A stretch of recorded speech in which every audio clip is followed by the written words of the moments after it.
Hello guys, I Ashi from LU Update. In this video, we are going to do income tax unit first. Okay, so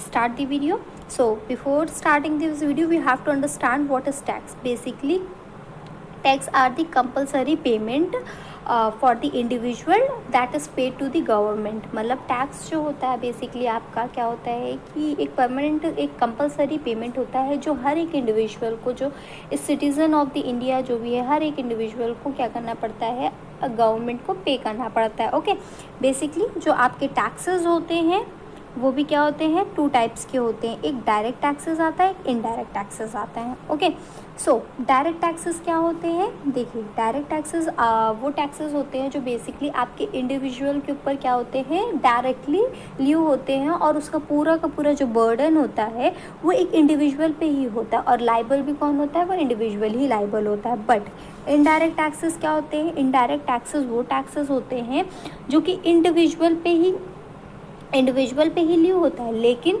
उसका जो payment होता है वो क्या करता है, इंडिविजुअल दूसरों मतलब अनदर पर्सन के ऊपर वो शिफ्ट ऑन कर देता है अपने टैक्स का burden. That is called as a indirect tax. So direct tax is a tax in which a individuals is directly liable to pay and cannot shift their burden on the other. Basically direct taxes में क्या होता है कि आप अपने burden को दूसरे के ऊपर नहीं शिफ्ट कर सकते. वेयर एज इनडायरेक्ट टैक्सेस में आप क्या करते हैं कि आप इनडायरेक्ट टैक्सेस में अपने बर्डन को क्या कर सकते हैं, आप दूसरे के ऊपर क्या कर सकते हैं, शिफ्ट ऑन कर सकते हैं. Okay, that is called as a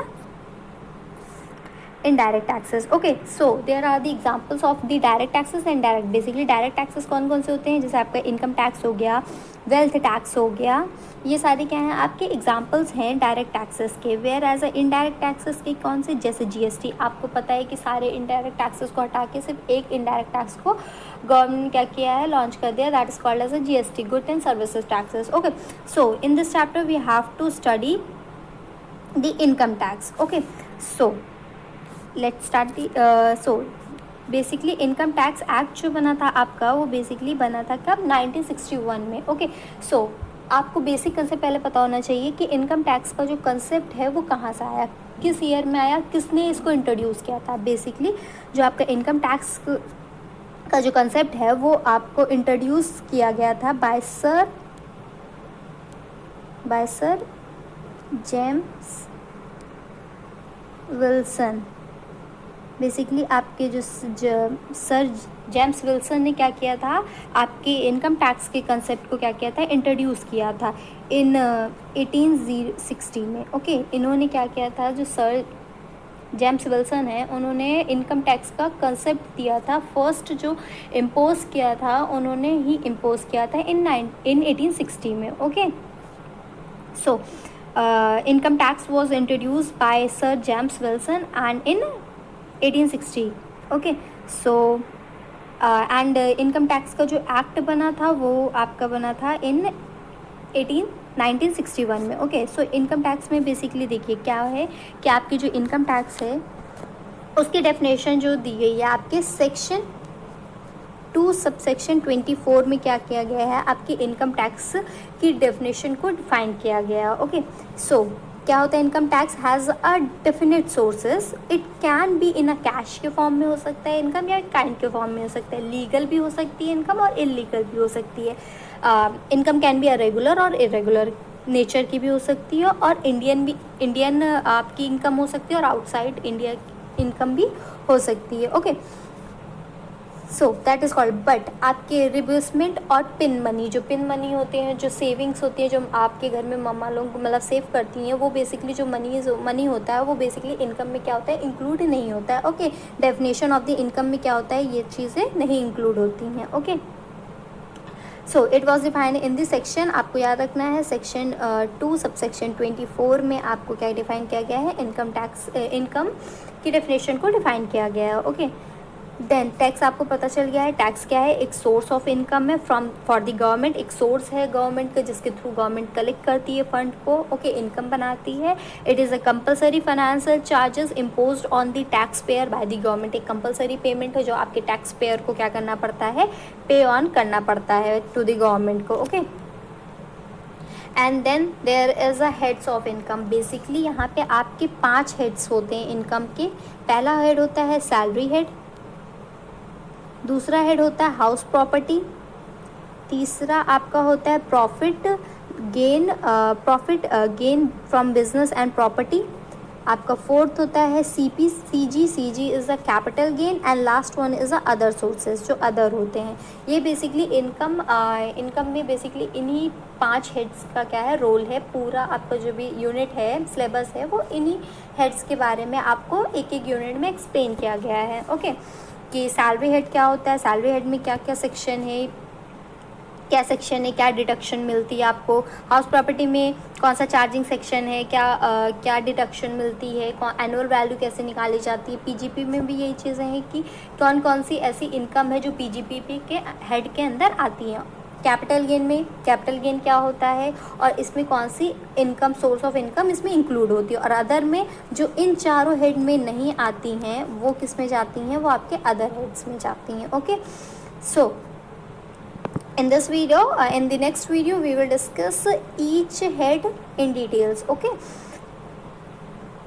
so आपको अगर टोटल इनकम निकालना है तो आप कैसे निकालेंगे। बेसिकली टोटल इनकम निकालने के लिए क्या करना पड़ता है, आपके ये जो 5 हेड्स हैं इनको आप क्या करेंगे, प्लस करेंगे। उसके बाद आप इन 5 हेड को जब आप प्लस ऑन कर देते हैं तो आपका क्या आ जाता है, ग्रॉस टोटल इनकम। और gross total income section 80B subsection 5 में क्या किया गया है, आपकी ग्रॉस टोटल इनकम को डिफाइन किया गया। ओके, ये सेक्शन भी आप याद रखिएगा। और इसमें से आप ग्रॉस टोटल इनकम में से जब आप डिडक्शन करते हैं, सेक्शन डिडक्शन जो होती है वो सेक्शन 80C से लेकर 80U तक की डिडक्शन आपको ग्रॉस टोटल इनकम में मिलती है डिडक्शन। ओके, आप जब डिडक्शन को माइनस कर देते हैं तो आपको क्या मिल जाता है, आपको मिल जाता है टोटल इनकम। आपको पता चल जाए जो आपकी टोटल इनकम का जो सेक्शन है, सेक्शन 2 सबसेक्शन 45 में क्या किया गया है, आपको टोटल इनकम को डिफाइन किया गया है। ओके, सेक्शंस भी बहुत इंपॉर्टेंट है, प्लीज़ इसको याद रखिएगा। ओके, देन आपको पता ही है कि द कंसेप्ट ऑफ द जो अभी आपका इनकम टैक्स का कंसेप्ट था वो किसने दिया था, आपके सर जेम्स विल्सन ने इन 1860 में दिया गया था इस कंसेप्ट को। Okay, so there is a basic concept of income tax के कुछ बेसिक कंसेप्ट हैं जो इनकम टैक्स में बेसिकली डिफाइन किए गए हैं। पहला जो है वो है आपका पर्सन है। पर्सन सेक्शन आपके सेक्शन 2 सबसेक्शन 31 में पर्सन को डिफाइन किया गया है। इसमें पर्सन में बेसिकली कौन कौन से जो इनकम टैक्स में इंक्लूडेड हैं, कौन कौन से ऐसे पर्सन हैं जो लाइबल होते हैं आपके टैक्स पे करने के लिए इनकम। पहला होता है आपका इंडिविजुअल, दूसरा होता है हिंदू अनडिवाइडेड फैमिली, आपके जो भी पार्टनरशिप के होते हैं, जितने भी पार्टनरशिप के मेंबर्स हो गए वो, जॉइंट स्टॉक कंपनी के हो गए, लोकल अथॉरिटी के जितने भी होते हैं लोकल अथॉरिटी के हो गए, ये सारे क्या होते हैं बेसिकली आपके पर्सन में क्या है, इंक्लूडेड हैं। ओके, सो देखिए person is defined in this section 2 subsection 31 में। दैट इज क्या क्या इंक्लूड करता है, इसमें इंक्लूड करता है आपका इंडिविजुअल को इंक्लूड करता है, Hindu undivided family, partnership firm, company को डिफाइन करता है, associate of peoples, local authority होती है, और आपका क्या होता है एवरी आर्टिफिशियल जुडिशरी पर्सन क्या होता है इसमें इंक्लूडेड होता है। Okay, that is defined in the person section. आपको याद रखना है सेक्शन 2 सबसेक्शन 31 में। और इन सारे पर्सन को क्या होते हैं, ये सारे पर्सन जो हैं जो इनकम टैक्स के अंदर आते हैं वही लाइबल होते हैं टैक्स पे करने के लिए। Okay, then there is a second concept is assessee. Assessee मतलब क्या होता है, assessee is a person who is liable to pay a tax. मतलब एक इंडिविजुअल ही क्या कहलाता है इनकम टैक्स में, उसको एसएससी बोला जाता है, जो क्या होता है लाइबल होता है टैक्स पे करने के लिए। ओके, इसको हम लोग के सेक्शन 2 सबसेक्शन 7 में डिफाइन किया गया है एसएससी को। ओके, सो देखिए a person who is liable to pay a tax is called as a SSC. Okay, इसमें 2 टाइप के एसएससी हो जाते हैं, एक डीम एसएससी होता है, एक आपका आ जाता है assessee in fraud. Okay, 2 type के एसएससीज होते हैं, एक डीम एसएससी और एसएससी इन फ्रॉड। देखिए डीम एसएससी मतलब क्या होता है, बेसिकली डीम का मतलब क्या होता है, डीम का मतलब होता है मान लेना, किसी को मान लेना कि ये ओनर है, ये इनकम टैक्स पे करने के लिए ये ओनर है, इन्हीं से आप टैक्स पे करेंगे। ठीक है, that is called as a deemed owner. जैसे आप एग्जांपल ले लीजिए कि फादर हैं, ठीक है, ए फादर हैं जिनकी डेथ हो गई है, ठीक है, और उनकी इनकम आती थी। अब उनकी इनकम पे जो टैक्स होगा वो गवर्नमेंट किससे लेगी? वो उन गवर्नमेंट जो होगी वो किससे लेगी? वो उनके सन से लेगी। ओके, और उस केस में जो सन होगा वो क्या मान लिया जाएगा? वो डीम असेसी मान लिया जाएगा। Okay, so he is liable to pay a tax on his father income. अपने फादर की इनकम पे क्या करेगा? जो सन होगा बी, वो क्या करेगा? फादर की इनकम पे क्या करेगा? वो टैक्स पे करेगा टू द गवर्नमेंट को। उसको हम लोग कहते हैं deemed assessee. Okay, and then there is a next is a assessee in fraud. Basically अब एक असेसी इन फ्रॉड भी होता है। अब असेसी इन फ्रॉड में क्या आता है? देखिए बेसिकली अब एग्जांपल लीजिए कि जैसे आपके एम्प्लॉय हैं, ठीक है, एम्प्लॉय ने क्या किया है? अपने एम्प्लॉय को सैलरी पे की, ठीक है, सैलरी तो पे की, बट उनको क्या किया? उसमें डिडक्शन, जो आपका TDS का डिडक्शन होता है वो कट करना क्या कर दिया? भूल गए, ठीक है।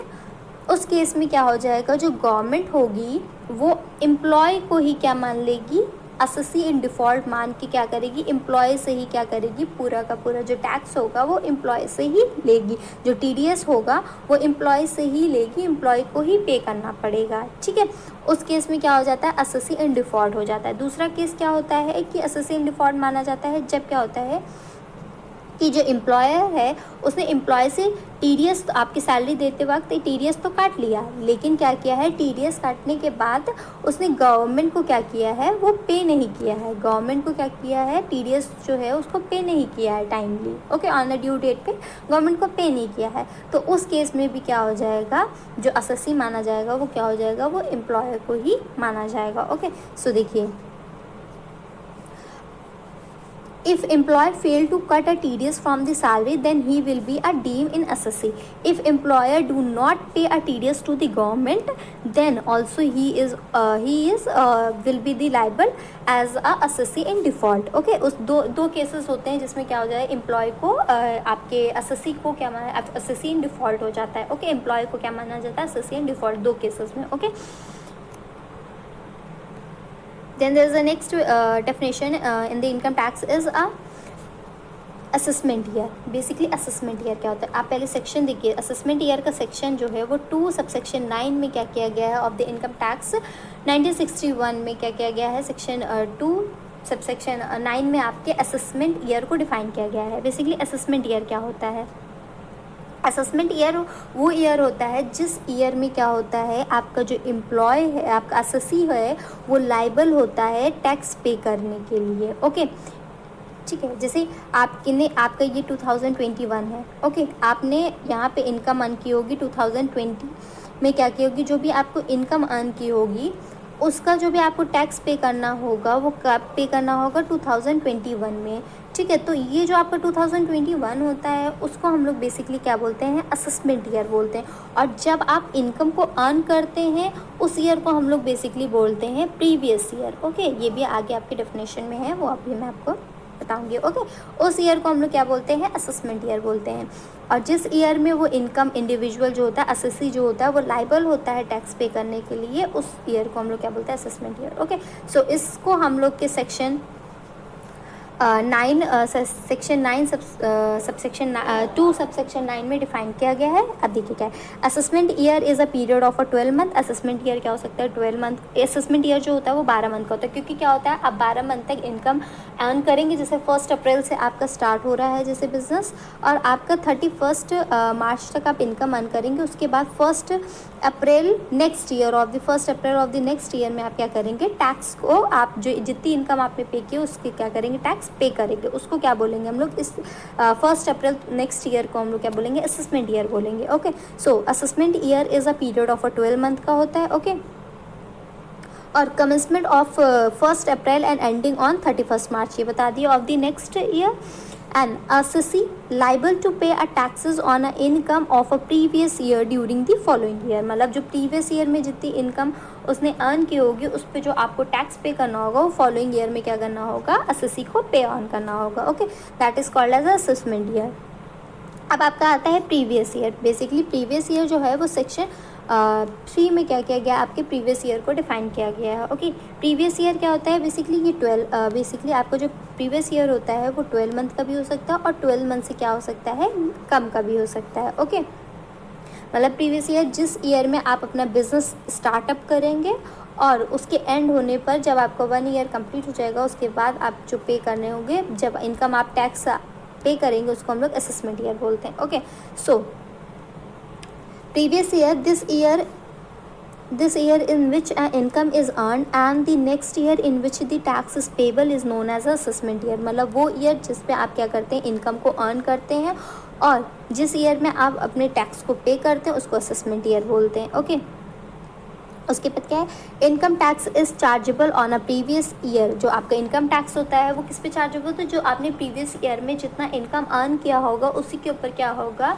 कि आपका इनकम टैक्स क्या करेगी, टैक्स को क्या करेगी, चार्ज करेगी, इनकम पे टैक्स चार्ज करेगी। Okay, then there is a generally previous year is a financial year immediately preceding the assessment year. Basically जो आपका प्रीवियस ईयर होता है वो क्या करता है, इमीडिएटली आपके असेसमेंट ईयर को क्या करता है, प्रीसीड करता है। ओके, इसी तरह से होता है, देखिए ये जैसे 2021 है 20 है और ये आपका 2021 है, ये जो होगा ये आपका प्रीवियस ईयर हो जाएगा जिसमें आप इनकम को अर्न करेंगे और ये आपका क्या हो जाएगा जिसमें आप टैक्स को पे करेंगे। ये असेसमेंट ईयर कहलाता है, ये आपका प्रीवियस ईयर कहलाता है। ओके, सो आपका जो प्रीवियस ईयर है वो आपका क्या कर रहा है, immediately preceding the following year को क्या कर रहा है, प्रीसीड कर रहा है। Okay,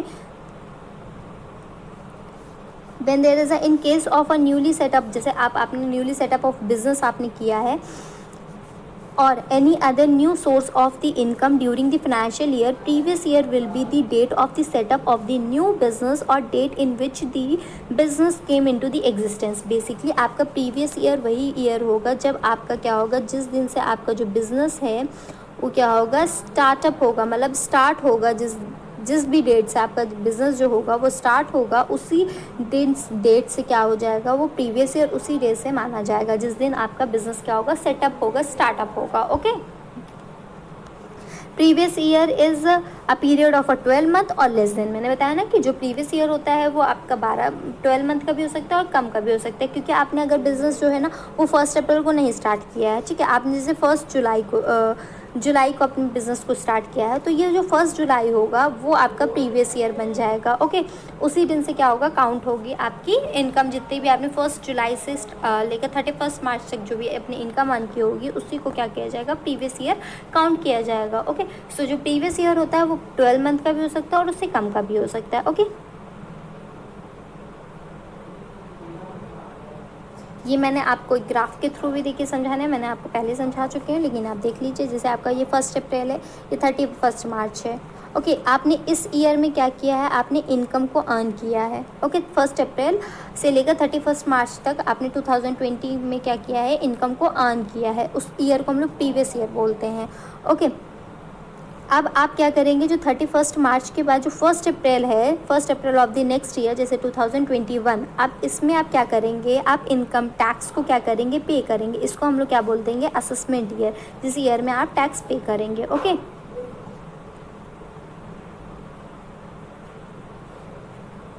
then there is a exception of a previous year, exception of a previous year rule. Basically यहाँ पे क्या है, आपके जो प्रीवियस ईयर हैं उसके 2 एक्सेप्शन होते हैं।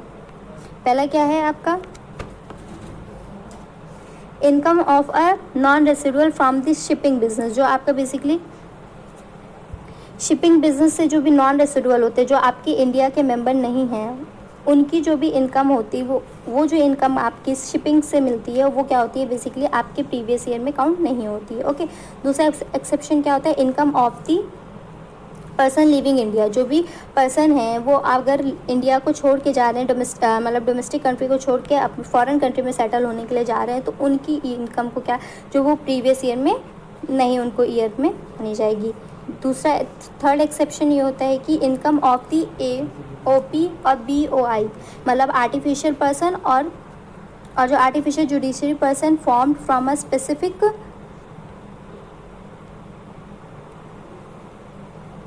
ये होता है कि जो भी आपने ट्रांसफ़र ऑफ दी प्रॉपर्टी जो भी आपने क्या किया, transfer of property to avoid a tax, tax से बचने के लिए आपने क्या किया है, अपनी प्रॉपर्टी को ट्रांसफ़र कर दिया है।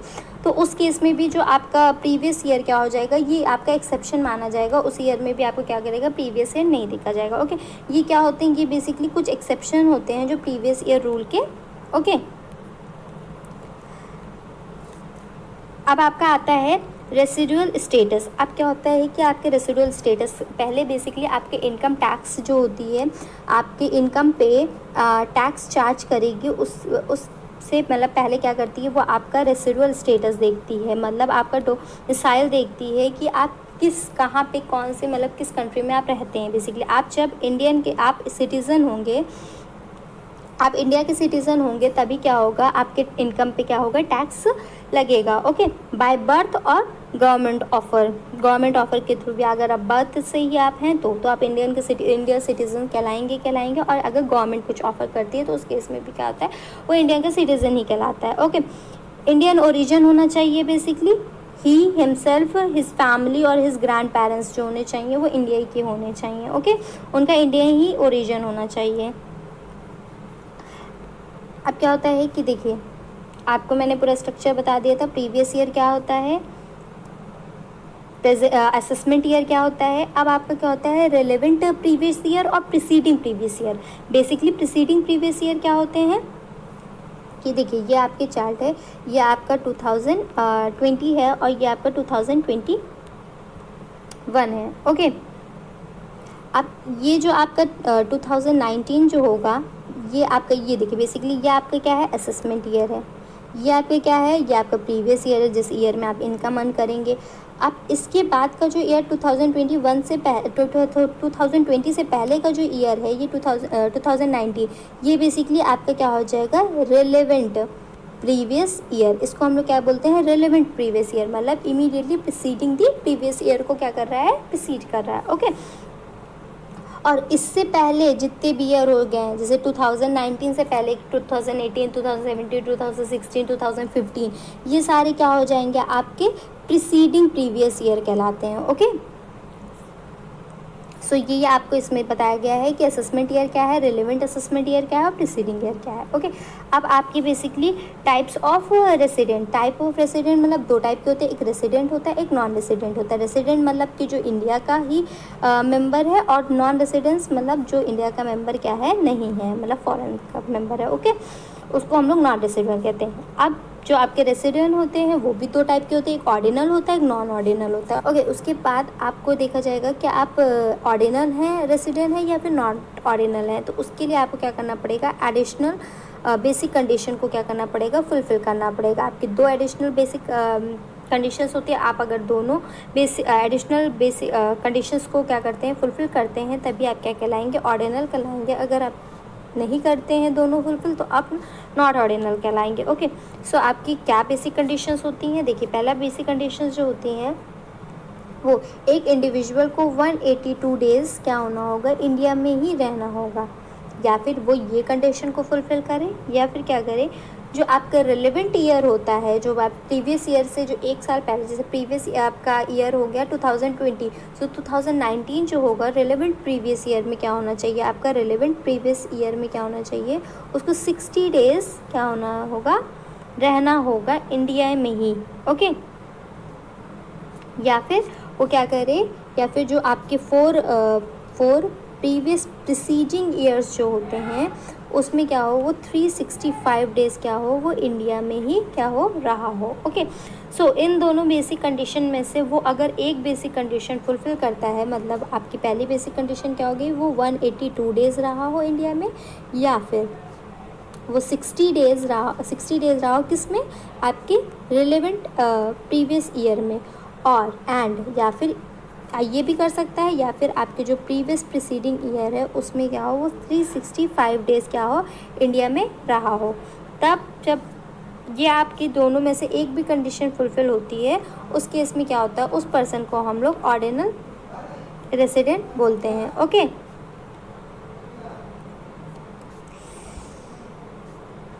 अब आता है आपका not ordinal. Not ordinal resident क्या होते हैं कि अगर आपने क्या है कि आपको अब पता चल गया है कि आपने वो 2 बेसिक कंडीशन फुलफिल कर लेगा, तो उस केस में आपको और रेसिडेंट और नॉन रेसिडेंट पर्सन पता चल जाएगा। ओके, अब आपको क्या करना पड़ेगा, एडिशनल कंडीशंस को फुलफ़िल करना पड़ेगा। 2 एडिशनल आपकी कंडीशंस होती हैं। जब पर्सन कोई भी इंडिविजुअल 2 एडिशनल आपकी कंडीशंस को फुलफ़िल करता है, उसी केस में उसको हम लोग ऑर्डिनल बोलते हैं। अब आपकी एडिशनल कंडीशंस क्या होती हैं? एडिशनल कंडीशन ये होती है कि 2 ईयर 2 साल वो क्या हो कि 2 साल वो रहा हो 10 प्रीवियस प्रीसीडिंग ईयर में, मतलब आपका जो 10 साल प्रीवियस प्रीसीडिंग ईयर है उसमें वो 2 साल रहा हो, काउंट करने पे 2 साल आया हो, तभी वो क्या कहलाएगा। जब वो ये कंडीशन को फुलफ़िल करता है, एक एडिशनल कंडीशन को, तो वो ऑर्डिनल कहलाता है। और दूसरी उसकी जो आपकी कंडीशन होती है वो होती है 730 डेज़